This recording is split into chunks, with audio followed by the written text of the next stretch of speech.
Pertanyaan barunya sekarang, apakah negosiasi tahap 2 antara Amerika Serikat dan Iran bakal terjadi? Dan jika terjadi, apakah kesepakatan bakal tercapai untuk kedua belah pihak dan bisa menghentikan perang, utamanya pembukaan Selat Hormuz? Kami akan diskusikan ini bersama dengan para narasumber. Di studio Kompas TV sudah bergabung pengamat Timur Tengah Zulfan Lindan. Pak Zulfan, apa kabar Pak? Baik. Terima kasih sudah datang ke studio Kompas TV. Sementara lewat sambungan dalam jaringan sudah bergabung juga pakar hubungan internasional dari Universitas Parahyangan Jawa Barat, Julius Purwadi. Pak Julius dengan Tifal, selamat malam Pak. Selamat malam, Mas Tiwal. Terima kasih sudah bergabung bersama kami dalam diskusi kali ini. Kalau dihitung pakai persentase, Pak Zulfan, seberapa persen Anda yakin optimis bahwa perundingan tahap 2 bakal terjadi setelah sempat buntu nih di putaran pertama gara-gara dua hal? Seyakin apa Anda soal ini? Pertama saya ingin menjelaskan dulu kebohongan Trump lagi. Apa tuh? Dia mengatakan bahwa ada pihak Iran yang menghubungi dia untuk perundingan tahap kedua, kan gitu. Itu pasti bohong. Saya tidak yakin. Karena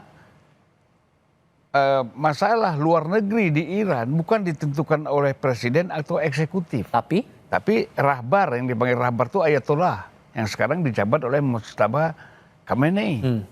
Dia yang berperan 100% menyangkut masalah-masalah luar negeri. Termasuk masalah perang, IRGC dia juga. Makanya presiden tidak pernah muncul. Karena menteri luar negeri memang di bawah Mujtaba. Nah, jadi kalau kita lihat kebijakannya, polisi-polisinya, jadi saya katakan bahwa tidak mungkin Iran yang minta untuk perundingan kedua.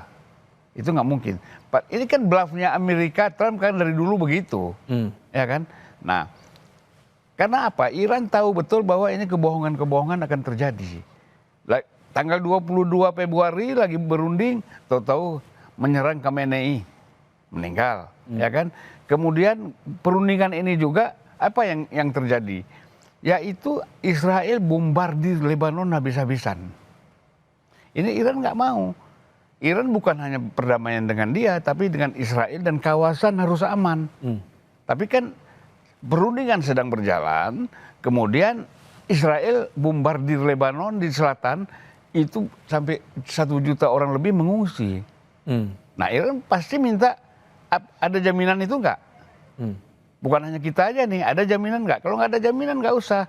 Nah, sekarang kalau dulu Iran mengatakan kalau ada penyerangan, tangan kami di pelatu.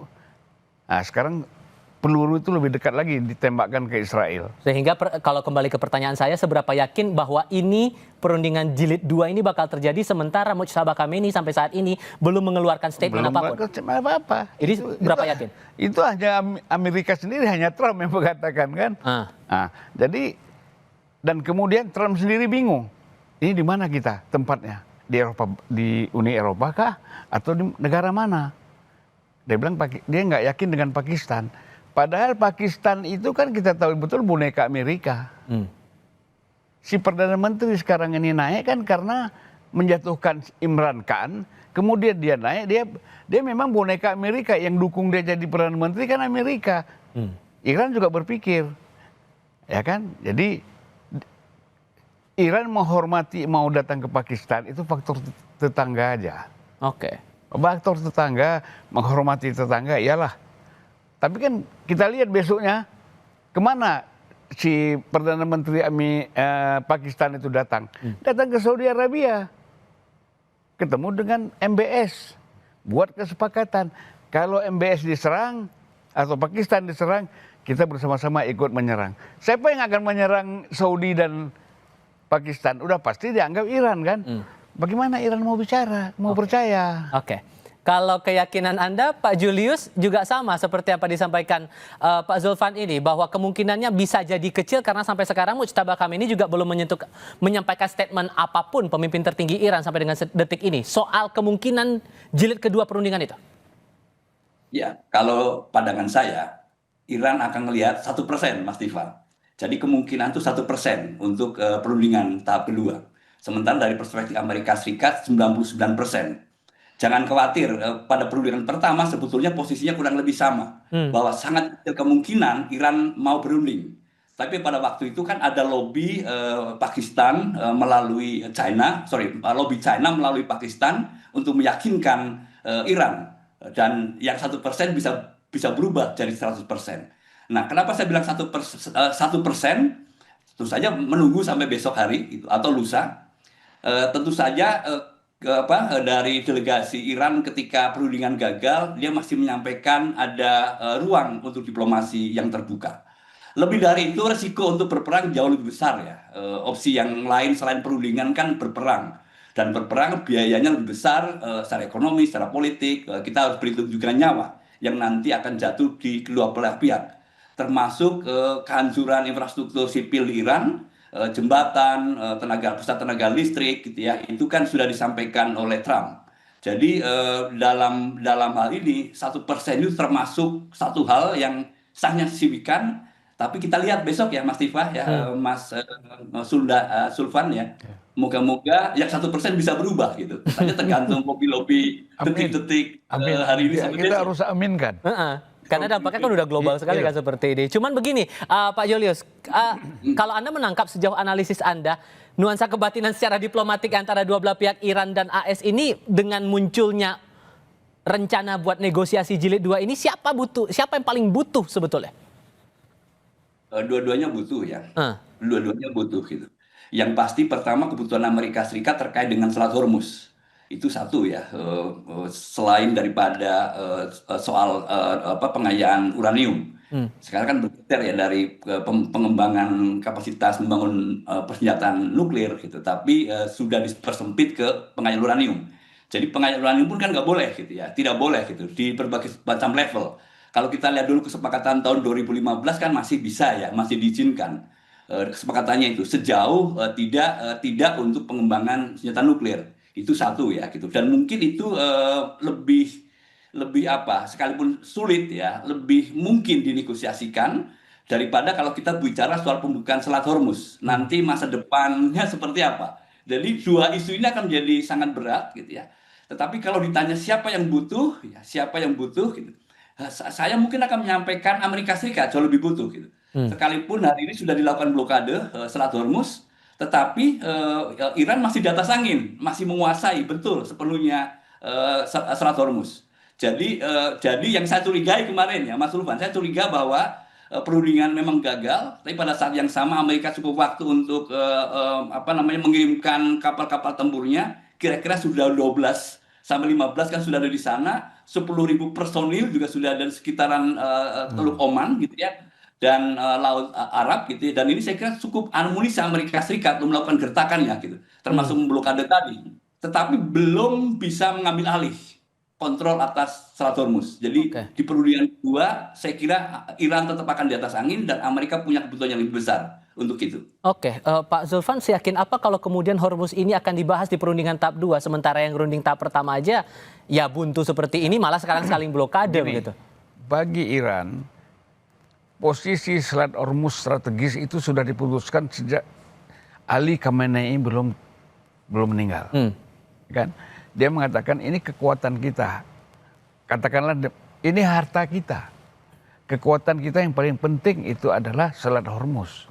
Bagaimana Iran dan eksekutif Iran tidak berani menentang keputusan Ali Khamenei yang sekarang digantikan oleh Mojtaba Khamenei. Itu fatwa. Kan gitu. Putusan itu fatwa, eksekutif tidak berani menentang itu. Ikuti saja apa yang kecuali kalau Mojtaba merubah. Boleh kalau dia kan, karena dia pengganti. Kalau presiden nggak bisa. IRGC ya nggak bisa, dia tunggu perintah aja, serang, berhenti. Nah jadi kita harus melihat juga latar belakang. Apakah Iran menyerah? Saya bilang sampai titik akhir Iran nggak bakal menyerah. Karena ada keyakinan mereka. Begini ya, saya ambil contoh, ilustrasi aja. Jangan ajarkan kami tentang kelaparan. Kami ini anak-anaknya Ramadan. Maksudnya sudah biasa berpuasa. Jangan ajarkan kami tentang kematian. Kami anak-anak Karbala. Yaitu ketika Husain terbunuh. Jadi jangan ajarkan kami untuk kematian. Kami siap untuk mati, untuk susah. Kamu hancurkan seluruh infrastruktur apapun, nggak ada masalah. Kita akan bertahan sampai di darah terakhir. Ini keyakinan ini nggak dipahami oleh Trump. Sehingga kemudian Pak Julius, Anda meyakini kalau intensitas yang masih cukup tinggi saat ini, kemungkinan perundingan jilid 2 ini, dua pihak dalam hal ini Iran dan AS akan melonggar, atau hanya salah satu di antara itu dan seberapa mungkin itu akan terjadi? Jawabnya nanti, kita jeda dulu. Tetap di Kompas TV.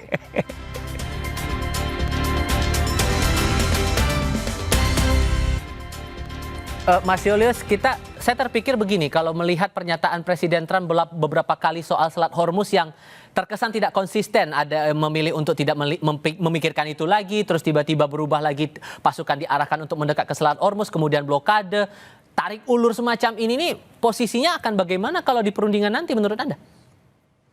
Ya, itu satu hal, kita melihat ada sisi frustasi ya dari Trump. Lalu sisi lain memang karakter dia ya berubah-ubah gitu dari waktu ke waktu. 1 jam mungkin berubah lagi ke depannya, itu kita harus paham.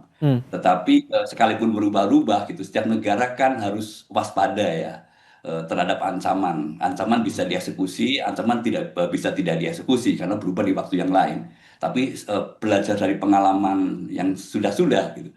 Setiap negara harus ancang-ancang bahwa ancaman itu akan dieksekusi gitu.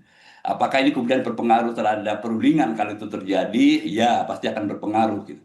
Tetapi sekali lagi ya, situasi sekarang Mas Diva kan semuanya sama-sama siap berperang ini. Amerika lebih percaya diri nih dengan dukungan dari 10.000 personel yang sudah ada di Teluk Oman, 100 pesawat tempurnya, ditambah 12 sampai 15 kapal perangnya gitu ya. Itu sudah diposisikan di sana gitu. Sementara dari Iran sendiri, Menteri Pertahanan kan sudah menyampaikan siaga penuh nih, siaga maksimal gitu untuk berperang. Gitu. Lalu kemudian ICRC juga menyampaikan akan ada strategi baru yang akan mewujudkan Amerika Serikat. Nah, lalu kemudian Amerika confident karena satelit ya, dia juga didukung oleh teknologi satelit. Dan ini atau hari kemarin kan ketahuan bahwa Iran kan membuka kembali gitu ya, launchernya yang ditimbun, disimpan di bawah tanah gitu, dan itu terbaca ya. Dan ini lagi mencerminkan bahwa dalam konteks gencatan senjata setelah perundingan, semuanya sedang bersiap-siap untuk perang yang sangat besar, sangat dahsyat gitu. Nah, buat saya ini resikonya akan sangat besar sekali untuk baik Amerika Serikat maupun Iran. Saya nggak yakin perangnya akan berlangsung sangat cepat. Dan ini resiko politiknya sangat besar. Selain resiko ekonomi untuk Presiden Trump, kehilangan popularitas, legitimasi gitu ya. Seperti yang sudah dikritik oleh Demokrat. Nah, tidak punya pilihan, termasuk nanti kalau perundingan akan dilakukan, dan saya berharap perundingan itu jalannya, sekalipun tadi saya nyebut 1%, gitu, tetapi itu bisa menjadi titik balik yang sangat besar ketika pada akhirnya ada negara yang menjamin. Dan seperti perundingan pertama, saya sih berharap China ya kemudian mengetuk hati pemimpin besar tertinggi Iran untuk bersepakat memulai negosiasi. Moga-moga besok atau lusa atau akhir pekan inilah gitu. Dan harapannya tentu saja adalah Trump memerintahkan kali ini harus lebih komunikatif. Kalau kemarin kan kritiknya one-sided negotiation, tapi kali ini harus lebih lunak gitu ya. Jadi kalau kemarin posisinya maksimalis, sekarang harus diturunkan lagi ya target capaiannya. Pak Zulfan, Anda yakin juga bahwa nanti akan ada peran Tiongkok seperti yang disampaikan analisisnya Pak Julius itu tadi, atau jangan-jangan ada pihak lain yang juga ikut turun tangan di situ? Jadi saya ingin sebelum perundingan ini ya, ketika kira-kira 2 minggu yang lalu ada tulisan dari mantan Menteri Luar Negeri Iran sebelum Araghchi ini pada periode presiden yang lalu, kabinet yang lalu, itu dia menyarankan kalau ada perundingan-perundingan, kesempatan-kesempatan antara pihak-pihak yang bersengketa itu dimanfaatkan. Karena posisi Iran sekarang kan sebenarnya sudah di atas angin. Oleh karena itu, kalau ada perundingan itu harus dimanfaatkan oleh Iran. Itu saran dia sebagai mantan Menteri Luar Negeri. Tetapi kan persoalannya ketika itu dibawa ke dalam kabinet, kemudian disampaikan kepada pemimpin tertinggi, kan itu lain lagi. Ini kan masalahnya pemimpin tertingginya kan bicara dari segi teologi. Sementara di sini lagi bicara dari segi taktik dan perang kan. Nah, bagaimana mensinergikan kedua ini sehingga menjadi satu, menjadi kekuatan, sehingga itu bisa terjadi apakah perundingan. Tentu saya kira Iran kan mereka ada satu ajaran ya, Imamul Hujah namanya. Artinya bahwa kalau Cina memang bisa menyelesaikan ini, kenapa tidak kita ajak? Kalau Rusia memang bisa, atau Inggris, negara-negara lain memang bisa membantu untuk menciptakan perdamaian, kita siap. Yang logis menurut Anda cukup Tiongkok saja atau ada peran negara lain juga ikut turun di Ini sini? kan kalau Tiongkok saja, ini kan Tiongkok ada ketegangan dengan Amerika. Iya kan? Dia seolah-olah Tiongkok ini akan pro Iran, kan begitu lagi. Rusia juga gitu, sudah blok Iran. Jadi saya kira memang jangan negara-negara yang bermasalah dengan Amerika. Analisis Anda yang paling ideal? Ya misalnya Inggris, ya UK, itu bisa. Atau Italia, Spanyol. Spanyol juga nggak bisa terlalu keras. Ya, sudah terang-terangan juga sudah menyatakan sikap. Ya mungkin bisa lah Jerman, kan itu Fasilitator aja, bukan menentukan mereka kan baik tempat atau segala macam. Jadi nggak masalah menurut saya. Oke, tapi pertanyaan barunya gini Pak Julius, apakah kemungkinan kalau terjadi ini perundingan jilid 2-nya, dua pihak dalam hal ini Iran dan AS akan melonggarkan egonya masing-masing atau justru hanya salah satu di antara itu? Ya, secara teori perundingan bisa berjalan kalau masing-masing menurunkan ego gitu. Nah, persoalannya apakah isunya bisa gitu ya, bisa mendorong menurunkan ego gitu. Mungkin nggak ada ruang-ruang itu gitu. Nah, kalau saya melihat harusnya mungkin ya, harusnya ya. Dan kita punya banyak pembelajaran yang sangat baik dalam sejarah perundingan, termasuk perundingan Amerika Serikat dengan Iran di tahun 2015, yang akhirnya Iran bisa Amerika Serikat bisa menerima Iran mengembangkan pengayaan nuklir dengan level yang sangat rendah, gitu ya. Tetapi komitmen paling utama adalah tidak untuk persenjataan nuklir. Itu kan pada akhirnya. Nah, saya berharap sih di dalam perundingan kedua, jika itu terjadi, turunkanlah itu gitu. Nah, mungkin secara prinsip dulu, apakah bisa disepakati? Nah, kalau kita melihat pada masa lalu, sebenarnya sudah ada kesepakatan yang pernah dibuat, pengayaan nuklir oke, tetapi sangat pada level yang sangat rendah gitu. Atau bayangan saya suspension, ini kan word of choice, choice of words ya, pilihan kata-katanya, suspension. Suspension itu artinya penundaan, tidak boleh sama sekali dalam jangka waktu tertentu untuk melakukan pengayaan nuklir. Nah, saya sudah mendengar ada diskusi tentang ini gitu. Sekarang berapa lama penundaannya? Amerika Serikat pasti akan meminta sepanjang mungkin ya, 20 tahun atau lebih gitu minimal. Sementara Iran pasti akan minta 5 tahun. Nah, kalau secara prinsip pengayaan uranium boleh gitu, lalu kita bisa bicara teknis, itu berikutnya. Nah, saya berharap nanti di tahap yang pertama perundingan itu misalnya ya secara prinsip dulu. Tetapi dari Iran pasti akan minta sesuatu. Gimana kalau Iran sepakat untuk penundaan pengayaan nuklir, tidak sama sekali melakukannya, Iran dapat apa? Nah, ini pertanyaan Amerika bisa ngasih apa berikutnya gitu. Yang dimintakan misalnya pencabutan sanksi gitu. Lalu kemudian aset-aset Iran yang di luar negeri yang pernah dibekukan itu juga dibuka lagi. Nah, yang paling berat pasti Hormuz gitu. Kalau misalnya Amerika harus mengikhlaskan Hormuz itu juga tidak mungkin. Nah, itu artinya Hormuz akan jadi isu yang lain gitu ya. Untuk secara prinsip disepakati dulu, teknisnya itu kemudian. Baik. Pak Julius, terima kasih sudah bergabung lewat sambungan dalam jaringan. Pak Zulfan, terima kasih juga sudah mau datang ke studio Kompas TV. Sehat selalu semuanya. Selamat malam. Selamat malam Pak Elius.